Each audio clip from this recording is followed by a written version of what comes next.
Bom dia para todos. Bom dia. E aí, para começar esse tema, né, pressentimento, uma palavra muito simples, e que a gente usa todo dia, um pressentimento, né? Todo mundo tem esse pressentimento, para coisas boas, coisas ruins também. E eu fui buscar na Gênesis alguma coisa sobre essa, justamente assim, o que o Espiritismo veio trazer para a gente, para nós podermos esclarecer um pouco mais esses assuntos. A ciência humana, a ciência empírica, ela evoluiu, né? O exemplo que o Antônio deu aqui agora do celular, acho que é o maior exemplo que nós temos da evolução da ciência. Hoje nós temos um aparelho aqui agora, qualquer dúvida que nós temos, com o celular você resolve. Se nós precisarmos pagar alguma coisa, com o celular nós pagamos. Se a gente precisar registrar esse momento, seja na forma de foto ou de vídeo, nós conseguimos, inclusive, né, com espaço hoje para você armazenar grandes vídeos. Então, a ciência ela evoluiu muito, mas a ciência ela se volta para tudo aquilo que pode ser visto e pode ser palpável, né? É a parte material da coisa. E era preciso que, embora sejam coisas tão naturais quanto as da ciência palpável, as coisas do espírito, elas também são coisas naturais. Tanto que Kardec, ele classificou o espiritismo, que ele faz parte das ciências positivas.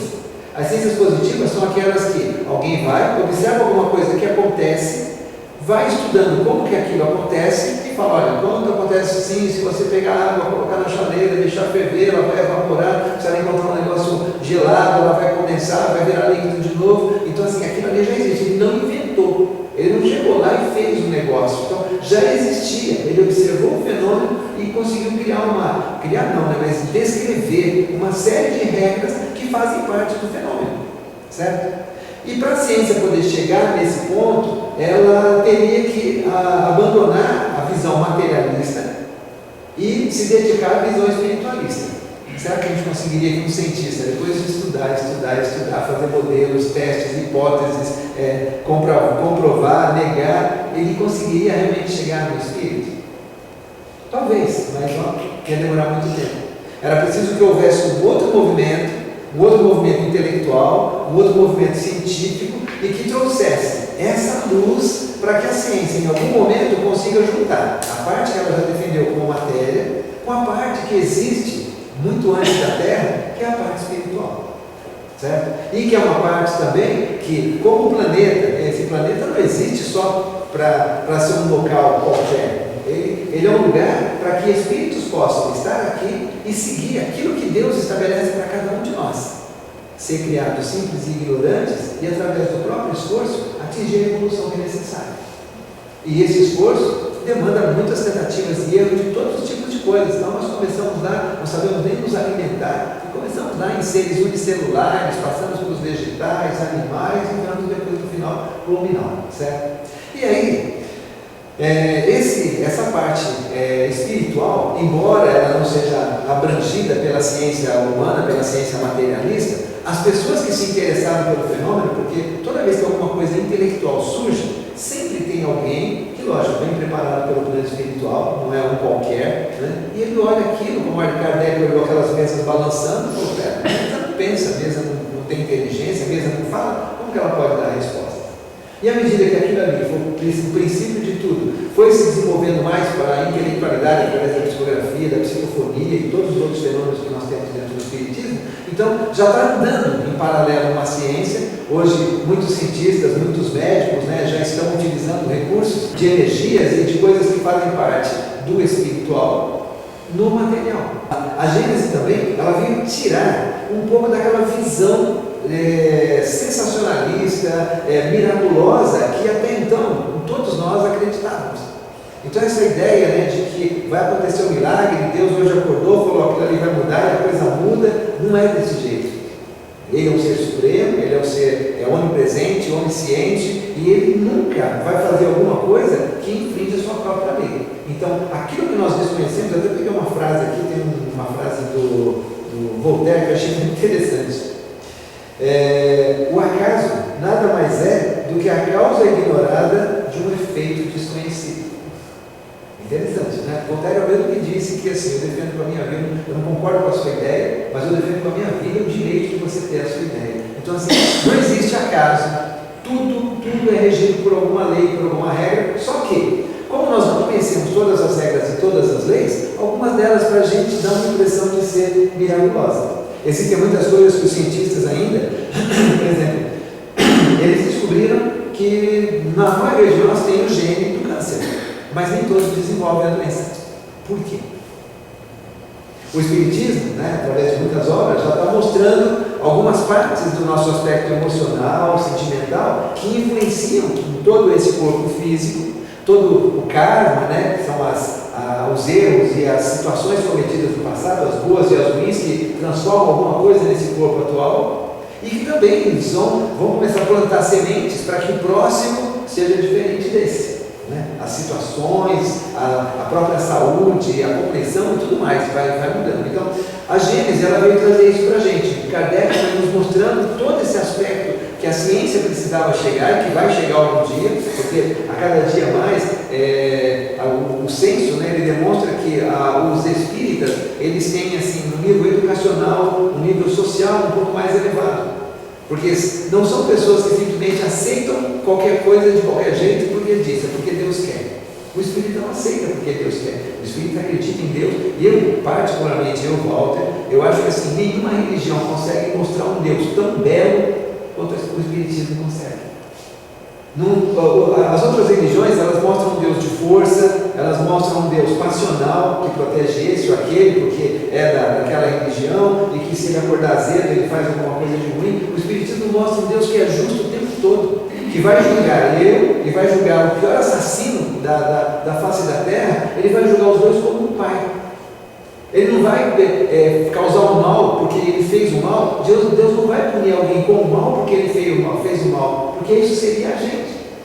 Nós gostamos de uma pessoa, essa pessoa bate, tromba em alguém ali, machuca, nós mudamos de opinião imediatamente, já queremos bater naquela pessoa, já queremos usar a violência também contra aquela pessoa, certo?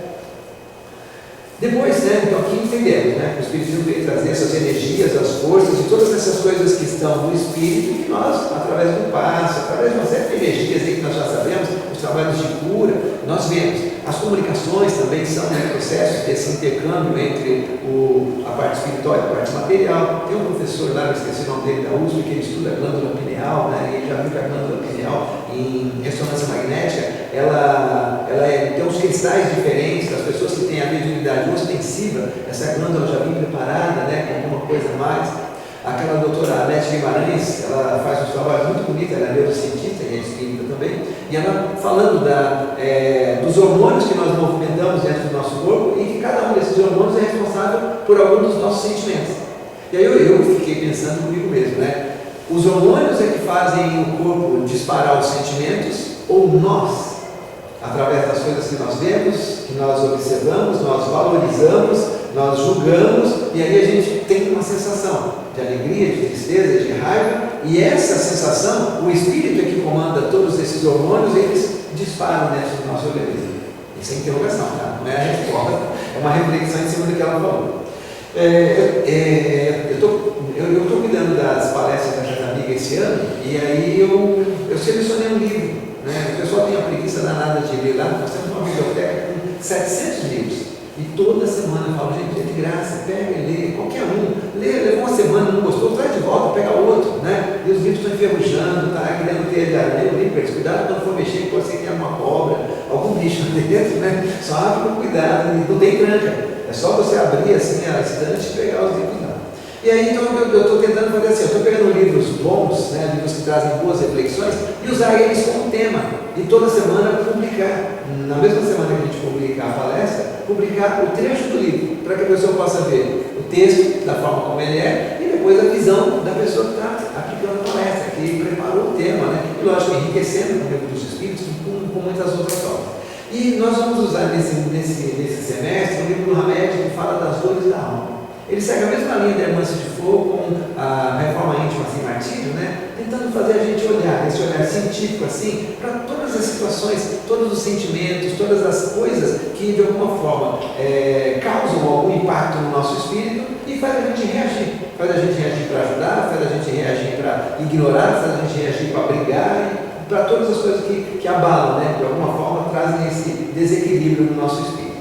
E nesse livro, ele fala também de uma parte, na parte que ele fala de renovação, ele fala justamente dessas energias. Só que ele faz um negócio interessante, porque isso eu não sabia. Todo mundo deve conhecer Jung, Carl Gustav Jung, né? Psicólogo, ele era sueco, nasceu em 1875, se não me engano, morreu em 1961. E ele fazia um estudo sobre um negócio que ele chamava de sincronicidade. O que é sincronicidade? Ele começou a observar assim, ó, as pessoas elas ficam pensando, puxa vida, eu preciso de um emprego, nossa, eu estou com um problema sério de emprego, e aquela atitude psicológica, aquela vibração, pensando, de repente acontecia da pessoa ter uma oportunidade de um emprego. Alguém falava para mandar um currículo para algum lugar, não tinha currículo, né? Mas, alguém falava para ele mandar ir lá naquela porta daquela empresa e tentar fazer alguma coisa e tal. Então, ele começou a observar, ele começou a estudar diversos casos, mas infelizmente, né, o nosso período de vida aqui na Terra, ele tem um prazo, e você não consegue abranger todo o conhecimento que existe na face da Terra numa única oportunidade. Mas esse processo de sincronicidade, nós, espíritas e as outras religiões, né, a parte religiosa, todos eles conhecem esse processo de sincronicidade. A gente conhece, a gente chama isso aí de providência divina. Não é? A gente não acha que Deus está o tempo todo olhando pela gente, que Deus ele está sempre fazendo alguma coisa para a gente, para nos ajudar, para que a gente possa encontrar aquilo que nós temos necessidade, desde que bater e abrir-se gozar, buscai e achareis. Desde que você não fique sentado, né, esperando lá, parado. Tem até uma piada, né, que o pessoal fala do Beato, que todo dia ajoelhava no pé do santo e pedia para ganhar na loteria. Né? Todo dia, Senhor, né, me ajuda a ganhar na loteria. Passado um tempo, o santo virou para ele e falou, faz o seguinte, compra um bilhete pelo menos. Né? Então assim, nós temos que fazer a nossa parte também. Se a gente se movimenta, com certeza, nós vamos atrair coisas para a gente. Lógico que se nós nos movimentarmos para o lado errado, vamos atrair coisas ruins. Se nós nos movimentarmos para o lado certo, nós vamos atrair coisas boas para nós, certo? E às vezes, nós não conseguimos perceber o que é bom e o que é ruim. Muitas vezes nós recebemos o bom, que é aquilo que nós temos necessidade, mas como o que nós queremos, o que nós desejamos não é aquilo, nós achamos que nós não recebemos nada. Tem uma outra historinha que o pessoal conta do cara que estava na enchente, em cima do telhado da casa, né? E aí passa um cara no tronco de árvore, olha, vem aqui, segurando o tronco comigo que a gente vai se salvar. Não, meu senhor vai me salvar. Aí passa um cara segurando uma boia de caminhão e fala, não, segura aqui na boia, de junto. Não, meu senhor vai me salvar. Aí passa um cara num caiaque, fala, para segurar na traseira do caiaque aqui. Não, meu senhor vai me salvar. E ele morreu afogado. Aí quando ele chegou do outro lado, falou, mas senhor, tanta fé que eu tenho, e o senhor me deixou morrer. Ele falou, não, tentei te salvar 3 vezes, mas você não quis, você não aceitou nenhuma delas. Então, nós não só pedimos, nós queremos exatamente assim, se eu pedir 10 milhões, se eu ganhar 8 na Mega Sena, eu vou brigar com Deus, porque eu queria 10, eu não queria 8. Então, nós vivemos todos os dias e passamos por muitas situações. E cada uma dessas situações, elas nos trazem escolhas. Essas escolhas que nos trazem são justamente as coisas que vão fazer com que a semente plantada agora seja alguma coisa saborosa, seja alguma coisa perfumada, ou seja, um espinho que vai ferir a gente no futuro. Aí, voltando agora para o sentimento, né, toda essa energia, então, nós nunca estamos sozinhos aqui na Terra. Né? O Antônio falou muito bem do nosso companheiro celular, mas fora o nosso companheiro celular, cada um de nós sempre entra aqui acompanhado de alguém. Nós temos o nosso amigo espiritual, o nosso anjo da guarda, o nosso protetor, mas nós temos também muitos que vibram na mesma energia que nós vibramos. Então, se a gente é nervoso, muitos nervosos estão com a gente. Se a gente é cachaceiro, muitos beberrões estarão com a gente. Se nós somos promíscuos, muitos que também gostam disso estarão com a gente, certo? E nós temos os nossos inimigos do passado. Nós temos aqueles que nós fizemos o mal no passado, e às vezes o mal, gente, não é nenhuma coisa tão grave. Às vezes o mal não é que eu matei, eu roubei. De repente, eu e o Antônio, na outra vida, nós dois nos apaixonamos pela mesma garota. E aí, assim, ela não vai poder ficar com os dois. Ou talvez ela queira ficar com os dois, mas nós dois, como macho, não vamos querer dividir a mesma mulher. E a gente vai usar cada uma as suas armas, não é? E aí, de repente, o Antônio conseguiu a menina e eu perdi. Aí eu falo, não, mas o Antônio ele fez sem vergonha, ele se aproveitou, ele deu um presente para ela. Como ele tinha mais tempo livre, ele ficava passando na casa dela. Então, assim, ó, ele não foi justo, ele fez de uma maneira sorrateira. E aí eu guardo uma raiva dele. e aí eu não quero mais saber de ninguém nessa vida, e aí eu vou me enveredar pelo mundo da boemia, da gandaia, vou encher a cara, e o Antônio é o causador da minha dor. O Antônio é que desgraçou a minha vida porque ele tomou a paixão minha, a pessoa que era para ser a minha alma gêmea. E aí eu vou guardar isso. Olha que coisa idiota, né? Assim, simplesmente não deu certo.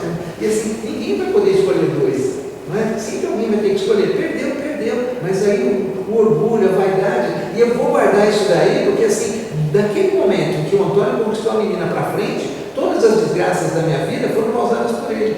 O Antônio nem lembra de mim, né? Está feliz porque ele conseguiu conquistar a pessoa que ele ama, a pessoa está feliz com ele também porque foi escolha dela. Ninguém consegue obrigar uma pessoa a amar. Quer dizer, ele viveu a vida dele em paz, viveu a vida dele tranquilo, teve os filhos dele, construiu a família dele, mas eu vi o inimigo mortal dele, tudo por causa de uma paixão.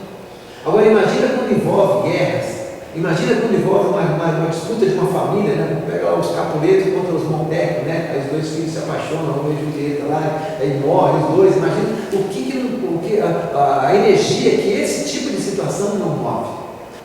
O Cortella, eu assisti um bate-papo do Cortella, né? Um podcast dele com o filho dele, Pedro Cortella e Marcelo Cortella. E aí eles estavam falando sobre livre-arbítrio. E ele falou uma coisa muito interessante. Ele falou assim, nós temos uma ilusão de livre-arbítrio. Ele falou assim, na maioria das vezes, nós utilizamos 5% só de livre-arbítrio, que seria assim, ó, realmente eu parei, analisei e escolhi. O nosso livre-arbítrio, ele está vinculado com todo esse monte de vidas que nós temos, com as situações que você passou nessa vida, a família onde você viveu, e você conviveu com seu pai, com sua mãe, com seus avós, com seus tios, todo esse conjunto de decisões que as pessoas tomaram, você guarda essas decisões dentro de você. Vocês já perceberam, por exemplo, a gente for falar de italianos, se você for fazer alguma caricatura dos italianos, você vai fazer o quê? Tem gente que está o tempo todo assim, não, porque falam muito com as mãos. Por que eles falam com as mãos? Porque eles aprenderam desde pequenininho, você vai copiando hábitos. Por que nós falamos por quê? E o carioca fala por quê? Porque ele desde pequenininho, ele nasceu ali, ele cresceu, então nós vamos copiando, não só a linguagem, né? Isso é o campo cognitivo que nós temos, mas nós vamos copiando também as atitudes das pessoas em relação a determinadas situações.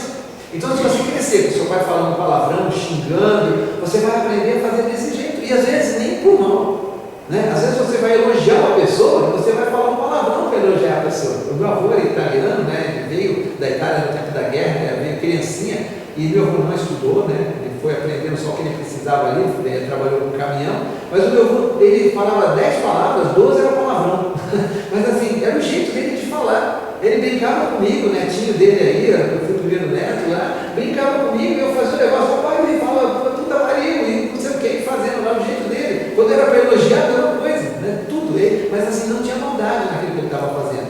Mas as pessoas que recebem a informação, elas podem colocar a maldade em cima daquilo, né? Então, nós temos sempre esses amigos, essas pessoas que estão conosco, mas elas não têm o poder de nos fazer decidir. Só que toda essa influência que nós recebemos, ela faz com que na hora de você exercer o livre-arbítrio, ele vem tão carregado de toda essa informação que você já tem, que se você mesmo parar para realmente refletir, será que é a melhor atitude? Não estou falando de tomar café com açúcar ou sem açúcar, né? Estou falando de decisões que envolvem outras pessoas, decisões de trabalho, decisões de relacionamento com os filhos, com o patrão, com o funcionário, com a esposa e assim por diante. Se nós pararmos realmente para a gente rever os valores, a gente vai perceber que muitas das coisas que nós estamos fazendo não é por livre-arbítrio, é justamente porque nós estamos repetindo comportamentos que a gente já está seguindo, assim, ó. E comportamento é uma coisa que você não se liberta de uma vez só. Comportamento é uma coisa que você vai mudando devagar. Você observa assim, eu brinco com o João Fabrício Neto, eu falo muitas vezes do futebol, né? Eu fico fazendo continha, né? Eu estou 2 domingos sem brigar, eu estou 3 domingos sem brigar, estou 10 domingos sem brigar. Aí um dia tem alguma coisa a mais, uma outra coisa aí que eu não trabalhei dentro de mim ainda, e naquele dia, ou será porque eu não dormi direito, ou será porque quer, mas tem um dia que dá, recai. Mas por outro lado, o auto-perdão, que é muito bom, né? Fala, poxa, dessa vez eu consegui 10, agora vou tentar 12, vou tentar 15, vou tentar 20. E o detalhe, quando a gente está doente, o médico passa um remédio para a gente está com dor, aí você fala de 6 em 6 horas, então você começa a tomar o remédio, 6 em 6 horas certinho. A dor vai passando. Conforme a dor vai passando, você pega e fala, Putz, esqueci o remédio, meu Deus, olha, eu vou tomar 6 horas da manhã, já são 9 horas, eu não tomei o remédio, você vai tomar. Né? A mesma coisa é a nossa evolução. A evolução não é um processo que você vai chegar e falar assim, poxa, olha, eu estou há 20 domingos sem brigar, não. Vai ter um dia que simplesmente eu vou fazer as coisas e assim eu não vou perceber que eu fiz o certo, porque o certo se tornou a minha atitude. O certo ele se tornou o meu modo de agir. Esses que estão do meu lado, que ficam trazendo informações para mim, olha, não faz isso, não faz aquilo, eles vão falar, a gente pode dar uma folga aí. Não, a gente pode tirar uma folga. Não precisamos mais ficar 24 horas com ele. Nós podemos tentar ajudar o outro agora, né? Nós somos 8 bilhões de encarnados, mais ou menos 20 bilhões de desencarnados, né? Eu não sei a proporção dos que ainda já estão desencarnados, mas que continuam ligados na matéria, mas com certeza não é os 20 bilhões, né, que estão libertos do corpo, talvez seja mais uns 7 ou 8 ali, e tem uns 10 ou 15 ali que estão ainda ligados a nós, né, libertados do corpo, mas continuam entre a gente ainda. Mas de qualquer forma, à medida que nós já tivemos assim mais facilidade, quando a criança, quando o seu filho aprende a andar sozinho, você já não fica mais o tempo todo do lado dele, dando a mão para ver se ele vai conseguir, não é? Você deixa ele andar. E quando ele aprende a se virar sozinho na escola, você não leva ele o tempo todo, ele aprende ele sozinho. E aí depois ele arruma o trabalho dele, e assim somos nós também, espiritualmente falando. Nós vamos evoluindo, vamos crescendo, e chega um ponto que a gente consegue, né? Eu sempre uso o exemplo de Jesus, que assim, imagina assim, todo mundo te traiu, os 12 que você escolheu te traiu, a humanidade te traiu, você não cometeu crime nenhum e está pregado numa cruz entre 2 ladrões, e você pode escolher algumas pessoas e falar assim, Pai, perdoai, eles não sabem o que fazem. Mas o livro dos Espíritos, ele fala sobre o pressentimento. A pergunta número 522 do livro dos Espíritos, Kardec pergunta para os Espíritos, o pressentimento é sempre um aviso do Espírito protetor? É o conselho íntimo e oculto de um Espírito que vos quer bem. Também está na intuição da escolha que se haja feito. É a voz do instinto. A voz do instinto. Nós somos seres intelectuais. É a voz do instinto. O instinto é a inteligência não raciocinada. Antes de encarnar, tem o Espírito conhecimento das fases principais de sua existência. Isto é, do gênero das provas a que se submete. Tendo estas caráter assinalado, ele conserva no seu foro íntimo uma espécie de impressão de tais provas, e esta impressão, que é a voz do instinto, fazendo-se ouvir quando ele chega no momento de sofrê-las, se torna um pressentimento. Então, assim, existem muitas pessoas que falam de situações, olha, eu sempre tive a sensação que ia acontecer isso. Né? Eu já passei por situações na minha vida particular também, né? Que assim, você está vivendo uma situação e parece que tem alguma coisa dentro da sua consciência que está falando, isso aqui vai ter alguma coisa, vai ter alguma coisa. Isso é bom porque ajuda a gente, né? Se você for sair, se nós todos formos sair de carro aqui, aí de repente alguém fala, olha, está lagado do lado de lá, toma cuidado, a gente com certeza, o meu carro é meio baixo, eu vou fazer um caminho contrário. O meu carro é alto, eu vou entrar com cuidado e vou entrar acelerado, porque se desacelerar, entra água no escapamento e pode o carro parar no meio do caminho. Então, quando nós temos um pré-aviso, nós temos uma ideia de que pode acontecer alguma coisa, a gente procura se precaver.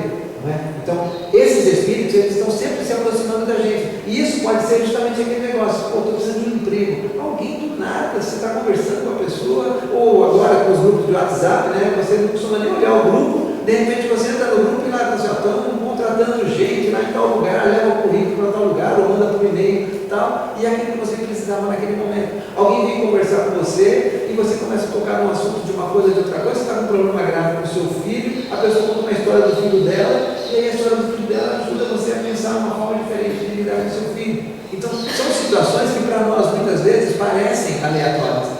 Mas se nós somos energia, se nós já lemos lá no livro dos médiuns que existe uma coisa chamada forma de pensamento, tudo o que nós pensamos, nós jogamos para o universo, nós jogamos para o ar. E aqueles que têm uma afinidade, eles vão captar. Da mesma forma o inverso.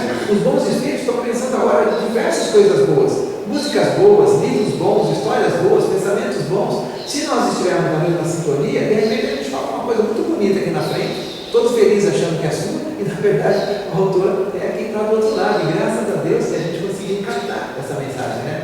Na pergunta 523, acontecendo que os pressentimentos e a voz do instinto são sempre algum tanto vagos, o que devemos fazer na incerteza que nós ficamos?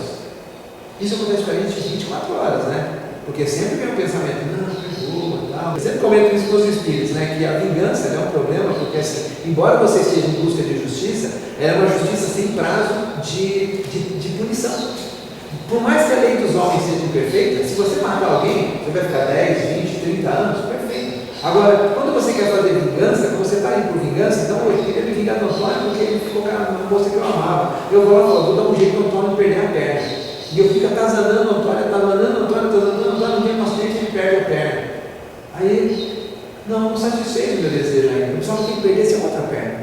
E aí eu vou atazanar ele, pronto, Deus não vai permitir isso, né, gente? De forma alguma, Deus vai permitir uma barbaridade dessa em relação ao sentimento. Eu queria que ele perdesse uma perna, depois a outra perna, depois perdesse um braço, depois outro braço, não enxergasse mais, não ouvisse, não falasse, e mesmo que ele tirasse um pedaço de carne em cima de uma mesa, não estaria satisfeito. Porque é vingança, é um desejo, é um sentimento que você tem dentro de você que não consegue justificar. Por isso que dizem que a vingança é um prato que se come frio. Comida fria é boa? Não é boa, né? Comida fria, por que ela fica fria? Porque demora para você comer. Então a vingança é um prato frio por causa disso, porque você leva muito tempo preparando. Você leva muito tempo fazendo, e aí esfria. E quando você prova, não tem gosto. Não é aquilo que você imaginava, porque a gente imagina que vai ter uma sensação de um prazer violento. Olha, o cara morreu. Aí acontece aquilo e não traz essa sensação boa. Na verdade, traz para a gente justamente as duas piores coisas que nós temos. Não é boa. Primeiro é o arrependimento, segundo é o remorso. Né? Aí vem aquele peso, putz, eu não podia ter feito, mas aí é tarde demais, já está feito. Aí então, a resposta dos Espíritos. Quando te achares na incerteza, invoca o teu bom Espírito, ou ora a Deus, soberano Senhor de todos, e Ele te enviará um de seus mensageiros, um de nós. Espíritos respondendo. E a última, né? A 524. Os avisos dos Espíritos protetores objetivam unicamente o nosso procedimento moral ou também o proceder que devemos adotar nos assuntos da vida particular. Eles se interferem somente na parte sentimental, né? Ou eles interferem também troca de emprego, né? Isso houve uma época que era muito comum a pessoa querer fazer consultas mediúnicas, né? Então, aquele emprego não está muito bom, o irmão, o super mentor lá, né? Troca ou não troca, né? Essa decisão é nossa, né, gente? Eles interferem numa coisa e outra coisa? Nas duas? Resposta dos Espíritos. Tudo. Eles se esforçam para que vivais o melhor possível. Mas, quase sempre, tapais os ouvidos aos avisos salutares e nos tornais desgraçados por própria culpa vossa. Os Espíritos protetores nos ajudam com seus conselhos mediante a voz da consciência que fazem ressoar em nosso íntimo. Como, porém, nem sempre ligamos a isso a devida importância, outros conselhos mais diretos eles nos dão, servindo-se das pessoas que nos cercam. Examine cada um as diversas circunstâncias felizes ou infelizes de sua vida e verá que em muitas ocasiões recebeu conselhos de que se não aproveitou e que lhe teriam poupado muitos desgostos se o houvesse escutado. E aí só tem mais uma, né? Que já faz parte da outra parte, da influência dos Espíritos, é a 525, só para finalizar. Exercem os Espíritos alguma influência nos acontecimentos da vida? Certamente, pois que vos aconselho.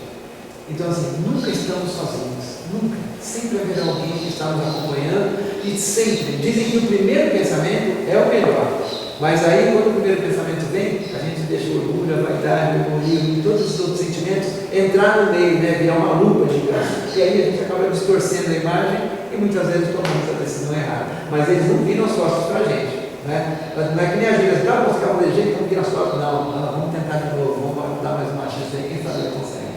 Gente, muito obrigado. Espero que eu tenha conseguido passar o teu pressentimento aí. Volta aqui.